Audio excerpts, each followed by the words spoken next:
Olá, queridas irmãs, queridos irmãos, começamos mais um programa, O Espírito da Letra, analisando a obra Evolução em Dois Mundos, ditada pelo Espírito André Luiz, e que já há algumas semanas nos está encantando, sobretudo porque é uma descoberta, é um mergulho em um lago que muita gente tinha medo de entrar, porque achava que tinha monstros escondidos, coisas que iriam puxar a perna e a pessoa ia morrer afogada.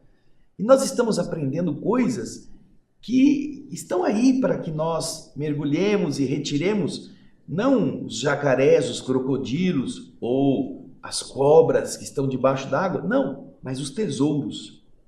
Existem muitos tesouros.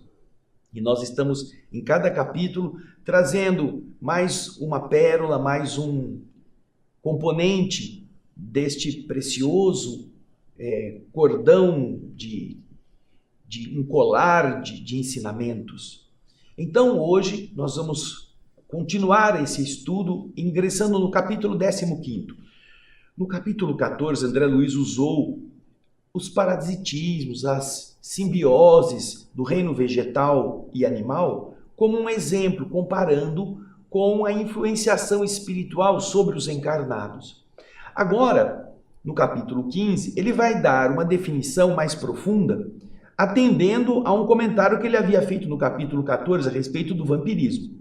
E vamos começar com o primeiro subtítulo desse capítulo 15, cujo título principal é Vampirismo Espiritual. O subtítulo que vai começar se chama Parasitismo nos Reinos Inferiores. Veja aí na tela. Neste subtítulo, André Luiz nos explica os problemas que nascem da chamada simbiose exploradora. A gente viu no capítulo 14 que existe a simbiose útil e a simbiose exploradora, quando uma das partes prejudica a outra, explora a outra. Simbiose exploradora, que acontece quando os parasitas penetram os hospedeiros, causando-lhes prejuízos, seja obrigando a que exista uma adaptação forçada do hospedeiro ao invasor, seja até mesmo causando prejuízos fatais ao hospedeiro, levando o hospedeiro à morte.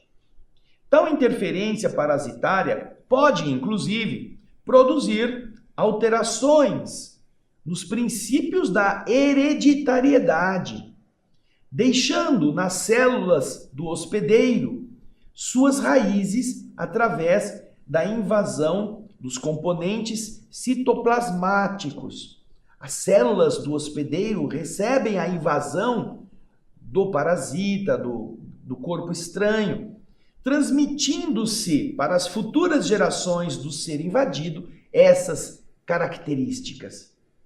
Podem ser classificados esses seres invasores como ectoparasitas, aqueles que atuam de forma exterior, de superfície. E também podem ser chamados de endoparasitas quando penetram nas reentrâncias, nas cavidades do corpo. Então, um tipo de parasita fica na superfície, outro tipo de parasita vai lá para dentro. Essa é a diferença de ectoparasita e endoparasita, no corpo físico, no mundo material.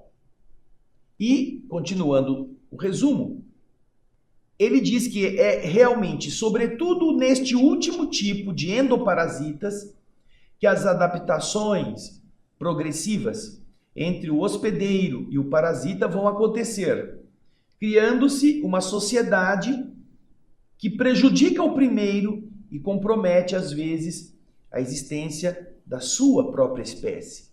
Porque se a influência do endoparasita pode modificar o citoplasma, pode combinar elementos genéticos do parasita com os elementos genéticos daquela célula, quando o hospedeiro morrer ou quando ele transmitir essas células, esse material genético para a futura geração, essa transmissão vai levar também os problemas causados por esse parasitismo, por esse endoparasitismo.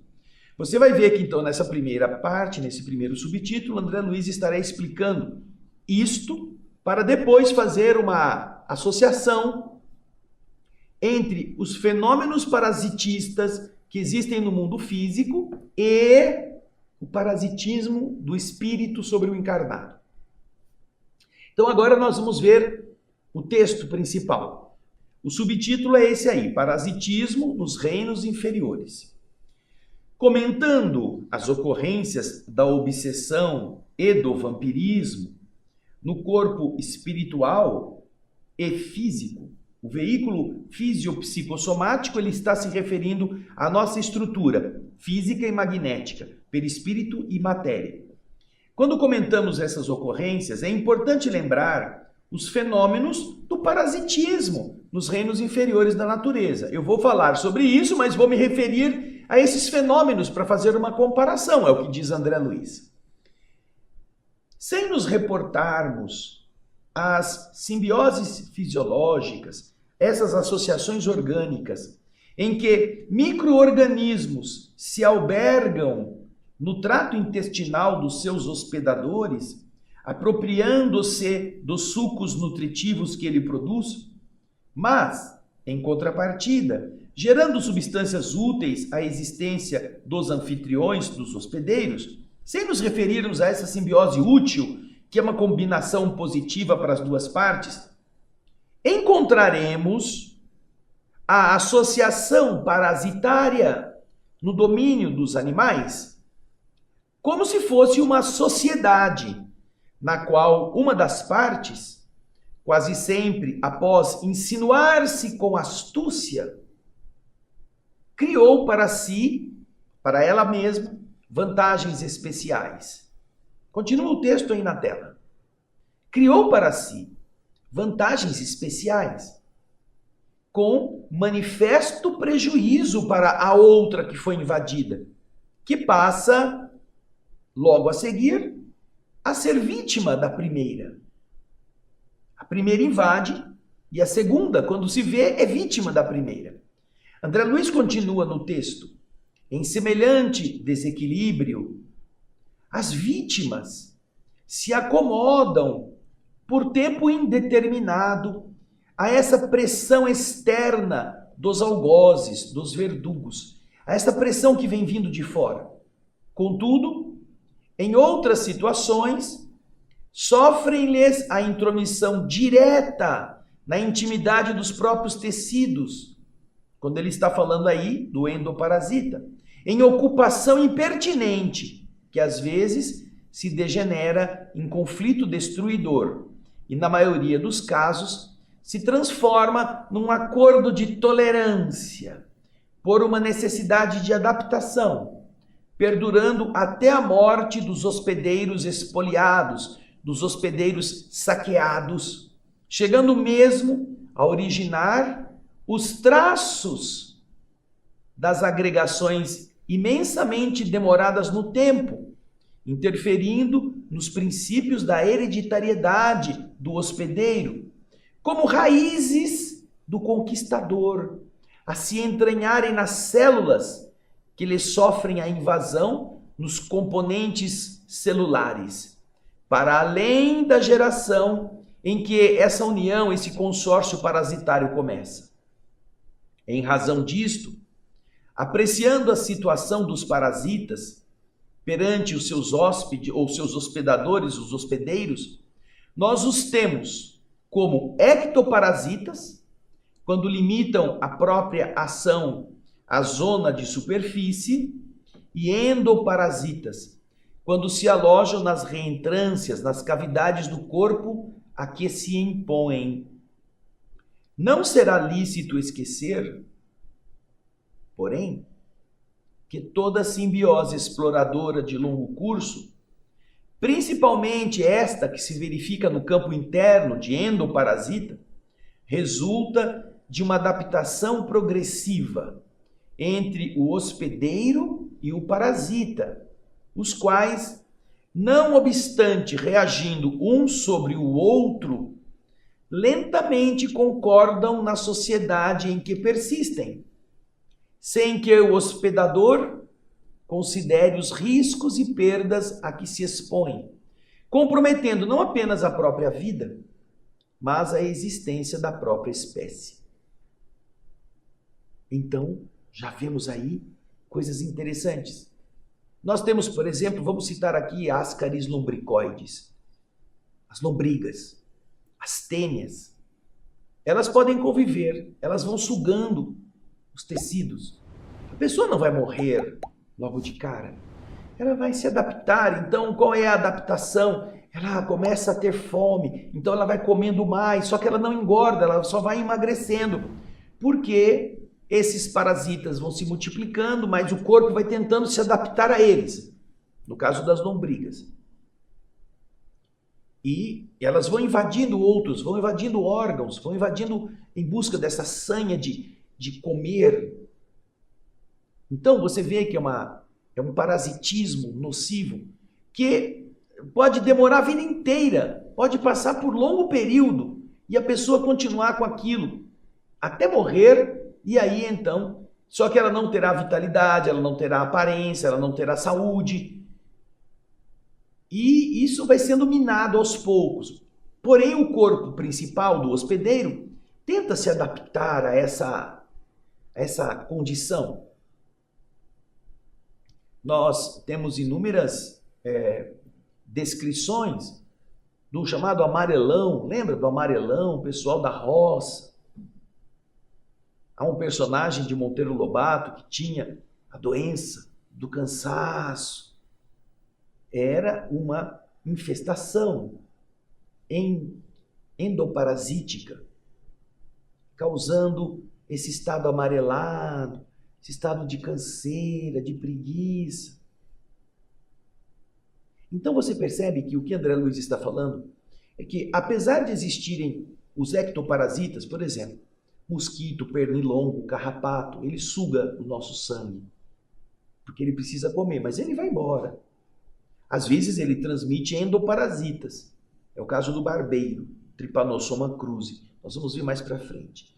Mas geralmente o pernilongo pica você, suga seu sangue e vai embora. Você fica só com o resquício da irritação no local da coceira. Então você percebe que esses ectoparasitas, eles se afastam. Você não precisa se adaptar a eles. Mas os endoparasitas, eles vão permanecer em cada um dos seus hospedeiros. Podem ser animais, podem ser plantas e podem ser pessoas. Então é isso que André Luiz está explicando. Por quê? Porque ele vai usar isso para fazer um paralelo com o vampirismo e a obsessão. Vamos agora então para o segundo subtítulo, no resumo que nós fizemos. Aqui André Luiz vai explicar sobre as transformações dos parasitas. O texto que ele vai colocar é bastante técnico, mas na verdade André Luiz vai catalogar os diversos tipos de parasitas conhecidos, nos informando de sua capacidade de adaptação às situações adversas, bem como a mutações, as mudanças que promovem no interior do hospedeiro para melhor desenvolvimento de seu ciclo de vida.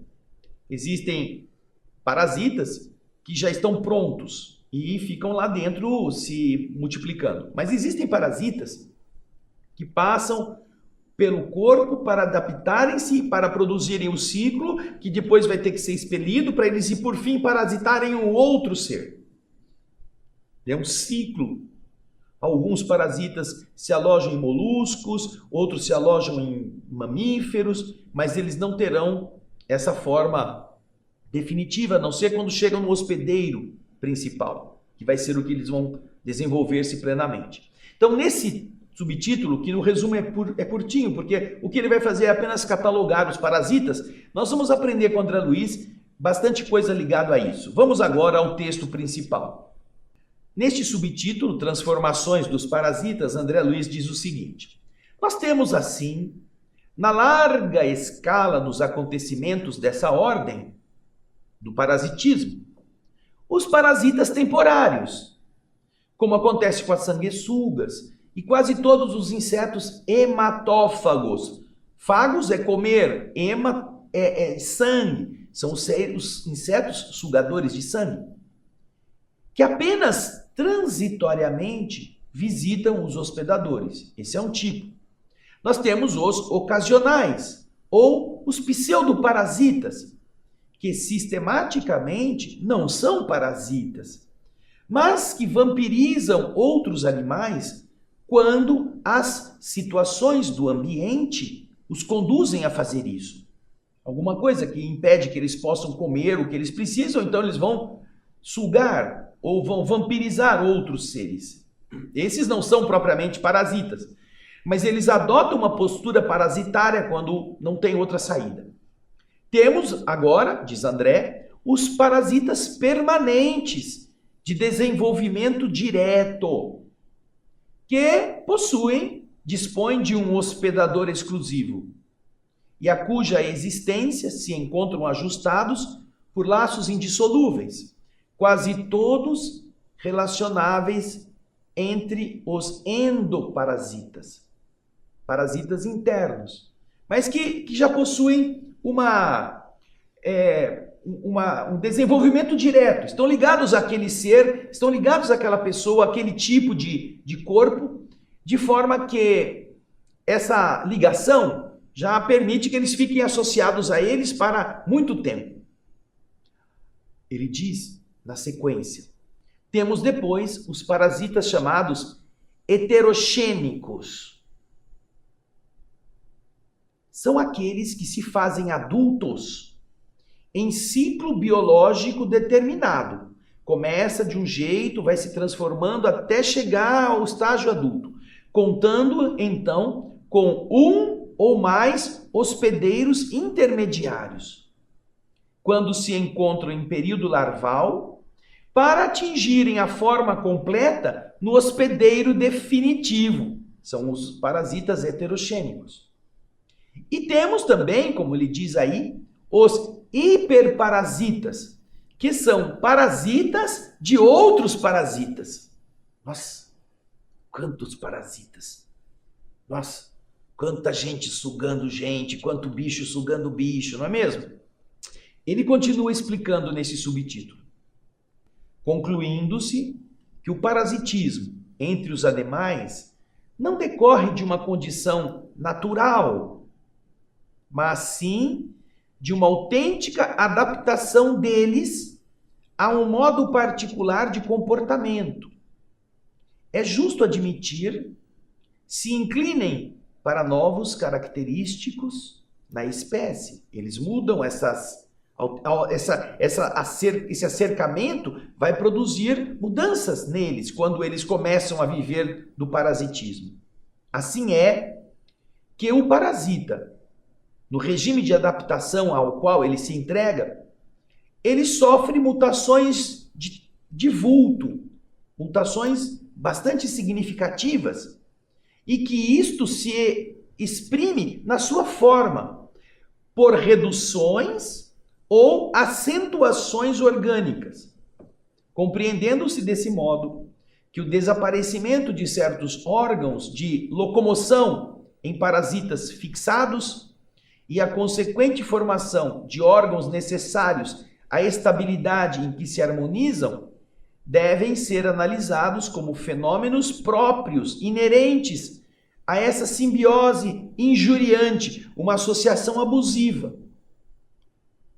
Percebendo-se nesses seres a facilidade de fecundação e a resistência vital, com a extrema capacidade de encistamento, de encapsulamento. Ele cria uma casquinha quando o ambiente não está bom, pela qual, André Luiz explica, eles produzem recursos protetores e se isolam dos fatores adversos do meio, como sejam o frio ou o calor, tolerando vastos períodos de abstenção de qualquer alimento. Como, por exemplo, acontece com o percevejo do leito, percevejo da cama das pessoas, que conseguem viver mais de 6 meses consecutivos em completo jejum. Continuando a examinar as alterações dos parasitas em atividades normais no dia a dia, assinalamos muitos plateumintos e anelídeos que, em virtude do parasitismo, eles perderam as pernas, perderam os apêndices que fazem eles se moverem e substituíram essas pernas por ventosas ou ganchos. Identificamos a degeneração do aparelho digestivo em vários endoparasitas que estão no campo intestinal e, por vezes, a total extinção desse aparelho digestivo. Extingue-se, como acontece a muitos cestoides e acantocéfalos, que vivendo de maneira invariável na corrente abundante dos sucos nutritivos, já prontos no intestino de seus hospedadores, convertem os órgãos bucais em órgãos de fixação. Ele não precisa mais da boca para absorver, ele precisa da boca para ficar preso no intestino, dispensando o sistema intestinal próprio, uma vez que eles passam a realizar a nutrição por osmose, que é o fluxo da comida do intestino através da sua membrana. E ele utiliza para isso toda a superfície do corpo. Se ele então se o parasita, que antes tinha perninha, boquinha e sistema digestivo, agora ele está mergulhado na comida, ele só precisa ficar preso ali, não precisa comer com a boca. Então ele transforma a boca num gancho, ele se engancha nas rugosidades intestinais, a comida vem até ele, ele não precisa fazer força, então ele pode usar a sua membrana plasmática para fazer a troca, a comida entra, ele não precisa digeri-la porque já está pronta. E para que ele precisa de perna? Não precisa mais andar, já está no lugar. Imagine aquela pessoa que de repente se senta numa poltrona e toda a comida que ele precisa e toda a necessidade que ele tem que fazer, alguém vem e cuida dele. E ele não sai da poltrona. Então, o que ele tem que fazer? Ele tem que comer. Ele fica entre a poltrona e a televisão. Ele se diverte e come, vai virando uma massa disforme. Então, ele não vai ter mais força na perna, ele não vai ter mais força nos braços, porque ele não está usando. A comida vem até ele. Então ele vai dilatar o estômago, vai dilatar toda a parte gástrica e vai ficar lá acomodado. Então, ao tratar dos parasitas, eles vão se modificando, vai havendo uma mutação para ele se adaptar ao lugar. É isso que ele está dizendo nesse trecho. De outras vezes, vamos voltar ao texto. Quando o parasita costuma ingerir grande massa de sangue, demonstra desenvolvimento anormal do intestino médio, que se transforma em bolsa volumosa que funciona como um depósito de reserva, onde a assimilação se opera vagarosamente, para que esses animais, como sejam as sanguessugas, os pernilongos ou mosquitos, se sobreponham a longos jejuns eventuais. Ele vai assimilar o máximo para poder ficar ali. Se eventualmente não encontra mais nenhum animal que possa sugar o sangue, eles têm alimento para uma reserva, para um bom tempo. Então você vê que neste trecho do subtítulo, nós estamos vendo os diversos tipos de parasitas, as diversas manifestações de característica, de colocação, os que vão ficar dentro, os que estão usando a parte externa, e como é que a mudança neles acontece. Então, por exemplo, a tênia, que a gente conhece como solitária, ela tem uma cabeça cheia de ganchos, ela não tem ali muita coisa, porque ela vai se alimentando ali e fica presa no intestino, e ela tem alto poder reprodutivo. Cada anelzinho dela, chamados anelídeos, produz milhares de ovos. E eles vão amadurecendo e os que estão lá no fim da lista, daquela longa fita, caem no intestino e saem depois nas fezes ou entram por pequenas fissuras intestinais na corrente sanguínea do próprio hospedeiro. Encontramos pessoas que têm tênias no cérebro. Sabiam disso? Tênias no cérebro. Como que é que isso acontece, André? Porque ao ser liberado do intestino, o ovinho minúsculo caiu na corrente sanguínea. E quando foi levado pelo sangue até os capilares mais estreitinhos, ali ficaram presos. E como estão abastecidos por sangue, começam a crescer. E aí a pessoa é acometida de dor de cabeça terrível. A dor de cabeça vai aumentando, porque aquilo vai aumentando, o bicho vai crescendo dentro dos canais das arteríolas cerebrais. E tem pessoas que morrem por causa disso, pela ruptura. Então você vê, né, como esses seres vão se adaptando. Agora nós vamos para o outro subtítulo. Veja aí na tela o subtítulo seguinte: Transformações dos hospedeiros. Ou seja, os hospedeiros se transformam. Não são só os parasitas. Nós vimos a transformação dos parasitas. Agora ele vai falar dos hospedeiros. Também nas vítimas dos parasitas, os hospedeiros, ocorrem transformações ainda mais graves, tais como perda de vitalidade, irritação das células, lesões parciais ou totais, ações tóxicas, obstrução de cavidades nos intestinos, vasos ou glândulas importantes, obrigando a reação do hospedeiro através dos mecanismos de defesa orgânica. Então, nesse subtítulo, André Luiz vai explicar isso. Vai explicar sobre essas transformações que acontecem no hospedeiro em decorrência da invasão dos parasitas. Aí, nós vamos ler o texto. Vamos ver o que André Luiz nos conta.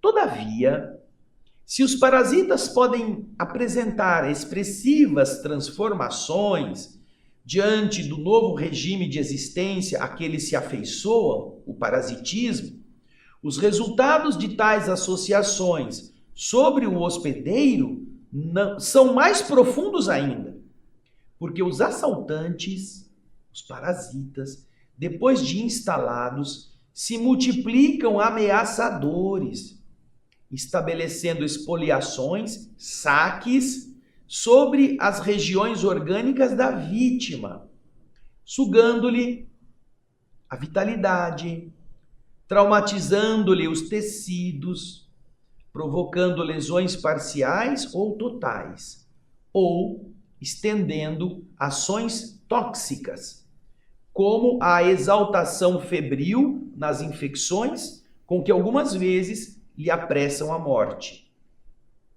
Nessa movimentação perniciosa, prejudicial, ou nessa movimentação que pode ser letal, conseguem irritar as células ou destruí-las, obstruir cavidades, seja nos intestinos ou nos vasos, embaraçar funções e obstruir glândulas importantes, como, por exemplo, as glândulas genitais, que podem levar até à castração.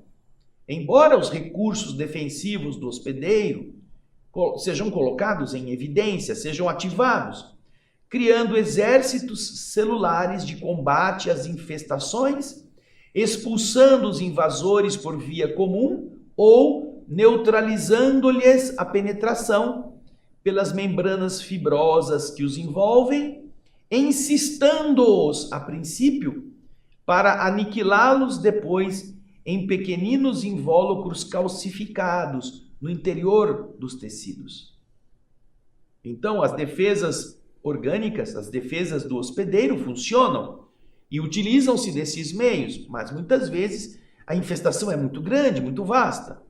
E os linfócitos, os seres que estão defendendo, os glóbulos brancos que estão atacando os invasores, não conseguem a tempo fazer toda a neutralização. Mas muitas vezes aquilo que não é tão intenso nem tão assim massivamente multiplicado, as nossas células de defesa podem ajudar a criar um invólucro sobre aqueles seres para que eles não penetrem nas células e depois calcificá-los ali mesmo nos tecidos. Os raios-x ou as tomografias muitas vezes encontram pequenas calcificações nos tecidos justamente como consequência desta defesa do hospedeiro. E ele continua ainda o texto. E lembrando os efeitos de certos parasitas heterogênicos, aqueles que precisam passar por vários hospedeiros intermediários até chegarem no hospedeiro definitivo, como ele explica aí, os heterogênicos que se desenvolvem no hospedeiro intermediário para alcançar a posição adulta no hospedeiro definitivo, bastará menção especial aos tripanossomas, que em espécies várias se multiplicam nos tecidos e líquidos orgânicos, traçando aflitivos problemas da parasitologia humana, em complicadas operações de transmissão, evolução e instalação no quadro fisiológico de suas vítimas. Vale citar dentre eles o Trypanosoma cruzi, que se hospeda habitualmente no intestino médio de um triatoma ou de outro reduviídeo, que é um inseto barbeiro.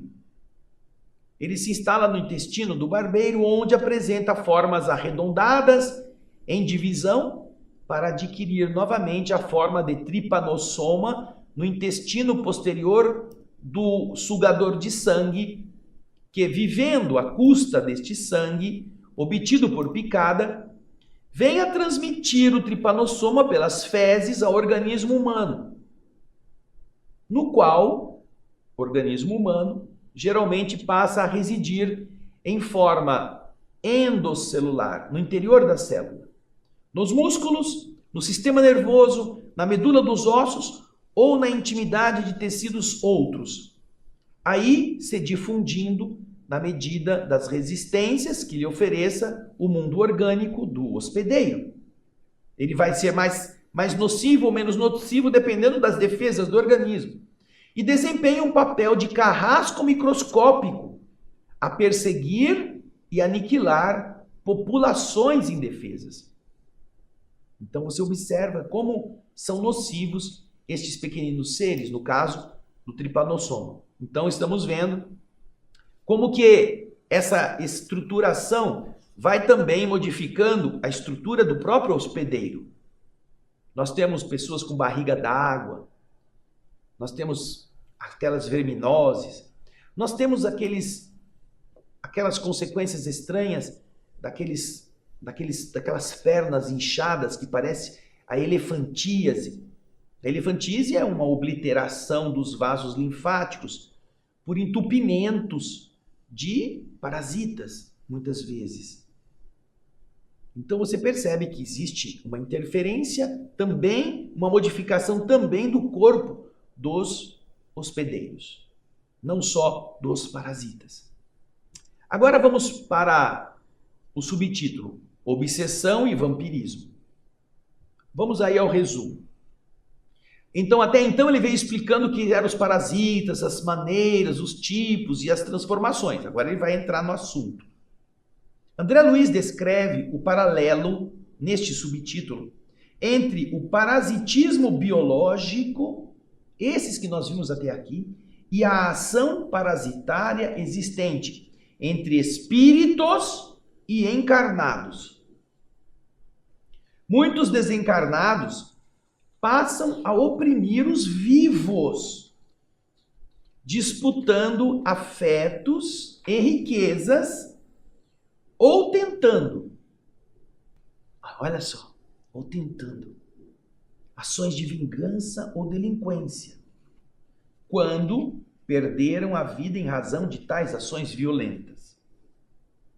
Nós vamos então observando que existem espíritos que se aproximam dos encarnados, seja porque gostam dos encarnados, não conseguiram se libertar daquele afeto doentio, seja porque foram vítimas dos encarnados em ações violentas e então querem se vingar. São ações parasitas. Vamos voltar ao texto. As vítimas de homicídio, brutalidade declarada ou perseguição disfarçada, depois da morte, invadem a faixa mental dos ofensores, daqueles que os prejudicaram, identificando nessa faixa mental Não apenas a maldade, mas um avolumado de faltas ocultas, de condutas ilícitas, de coisas más que estão ali guardadinhas, escondidas. E ao invés de perdoarem para se livrarem da cadeia de trevas, passam a se vingar, retribuindo o mal com o mal. Outros ainda, acusando Deus de inércia, de não fazer nada, se entregam à vadiagem ou à indolência, fugindo, covardes e preguiçosos, dos deveres e serviços que lhes competem fazer para eles mesmos saírem desta situação. Então agora André Luiz começa a explicar essa atuação das entidades desencarnadas procurando acercarem-se ou para continuarem a usufruir de um afeto que o corpo físico do encarnado poderá transmitir através de sensações, de lembranças, ou através do desejo de se vingar. E agora então nós vamos ao texto. Obsessão e vampirismo. Em processos diferentes, é claro, né? Diferentes daqueles parasitas que nós vimos até aqui. Em processos diferentes, mas atendendo aos mesmos princípios de simbiose, de associação, de combinação prejudicial, encontramos os circuitos de obsessão e de vampirismo entre encarnados e desencarnados, desde as eras recuadas em que o espírito humano, iluminado pelo raciocínio, foi chamado pelos princípios da lei divina a renunciar ao egoísmo e à crueldade, à ignorância e ao crime. Ou seja, quando nós atingimos a condição de Homo sapiens, de raciocínio integral e completo, de ideias não mais fragmentárias, mas ideias que vão do começo ao fim, que nós mesmos produzimos, nós fomos chamados a descobrir que tudo que nós fazemos tem consequência.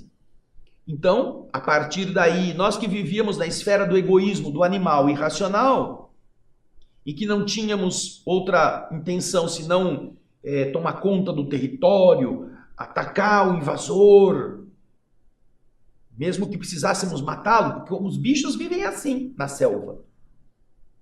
Nós, quando atingimos o estágio hominal de espírito, deixando o princípio inteligente e passando a ser espírito pleno, nós fomos chamados também, pela lei divina, a uma evolução que significa o quê? Renunciar ao egoísmo, à crueldade, à ignorância e ao crime. Então, naturalmente, isso vai sendo desenvolvido ao longo das inúmeras eras em que nós vamos reencarnando como seres humanos. Mas no primeiro momento, nós ainda somos donos, o egoísmo do afeto, é meu, é minha, é a minha coisa, a minha casa, meu bem. O ser se apega, como nós já vimos no capítulo 14, ele se apega àqueles que são da sua tribo, do seu clã, e com medo do que vão encontrar do outro lado da vida, preferem ficar perto daqueles com quem eles tinham afinidade. Continua o texto agora deste subtítulo. Revoltando-se, no entanto, em grande maioria, contra essas sagradas convocações, e agora estando livres para escolher o próprio caminho, as criaturas humanas desencarnadas, em alto número, começaram a oprimir os companheiros da retaguarda, disputando afeições e riquezas que ficavam na carne depois que ele morreu, ou tentando empreitadas de vingança e delinquência, quando sofriam o processo liberatório da desencarnação em circunstâncias delituosas, quando eles foram vítimas do delito dos outros, quando foram assassinados, quando foram espoliados, direta ou indiretamente. Agora que estão no mundo invisível, ao invés de eles perdoarem, eles querem se vingar, eles querem devolver, eles querem viver daquela forma primitiva do ser animalesco.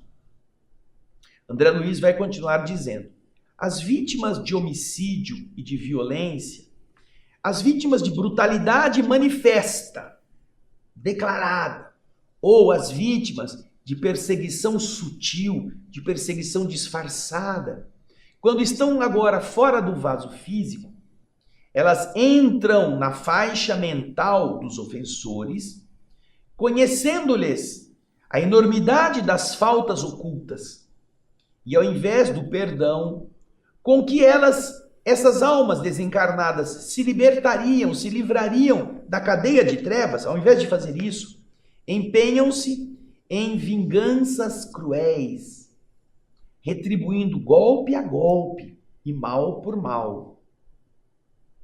Outros desencarnados, exigindo que Deus lhes providencie solução aos caprichos fúteis e proclamando-se não habilitados para o resgate do preço devido à evolução que eles precisam passar, eles se tornam vadios. Ele usa essa expressão aí, madraços. Tenho certeza que você nunca ouviu isso na vida. Mas isso quer dizer, esses espíritos se tornam vadios e gozadores. E alegando a suposta impossibilidade de a sabedoria divina extinguir os padecimentos dos homens, pelos próprios homens que foram criados, eles fogem acovardados e preguiçosos aos deveres e serviços que lhes competem. Então, do outro lado da vida, passam a ser parasitas, parasitas fluídicos, parasitas mentais, dos seres que ficaram. Lembra do livro Ação e Reação? Lembra dele? Nós temos o caso daquele irmão que matou seus irmãos porque queria ficar com a herança. E os irmãos que morreram afogados no lago